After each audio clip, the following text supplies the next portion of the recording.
আসসালামু আলাইকুম। Well, Windy টেরেসের ভিডিওটা আপনারা অনেকে পছন্দ করছেন। That was a really good hotel, but unfortunately তারা প্রাইস অনেক বাড়ায় ফেলছে। Right now it's like 4000 plus.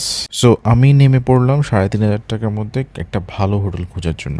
And luckily আমি একটা হোটেল পাইছি, and that is Grace Cox, যেটা বেসিক্যালি উইন্ডি টেরেসের অপোজিটে। ওয়েল, এটা সিজন অনুযায়ী আপনার 3300 টাকা থেকে 3800 টাকা হয়ে থাকে প্রাইসটা। আমি এইখানে এর আগেও থাকছিলাম and I really liked it. And last মান্থেও যখন গেলাম তখনও থাকছি অ্যান্ড ইট ওয়াজ স্টিল ওকে। এটার বয়স হয়ে যাচ্ছে অ্যান্ড এটা ভালো মতোই বোঝা যায় রুমগুলো দেখলে। অনেক দিকে অনেক কিছু নষ্ট হয়ে গেছে, আবার অনেক দিকে অনেক কিছু পুরনো হয়ে গেছে, ওটাও বোঝা যাচ্ছে। But still it is relevant, still it is modern, and সার্ভিসের দিক দিয়ে it is top notch. I really love their service. আরেকটা জিনিস হচ্ছে তাদের লবিটা একটু ছোট, কারণ তাদের লবির পিছনে হচ্ছে swimming pool which is quite small. So yes, 3500 মধ্যে যদি আপনার কোনো একটা হোটেল খুঁজে থাকেন, ভালো সার্ভিস বলেন, একটা ভালো রুম বলেন, পরিষ্কার পরিচ্ছন্ন, একটা ভালো ওয়াশরুমের কথা বলেন, this can be your hotel for the next Cox's বাজার ভিজিট।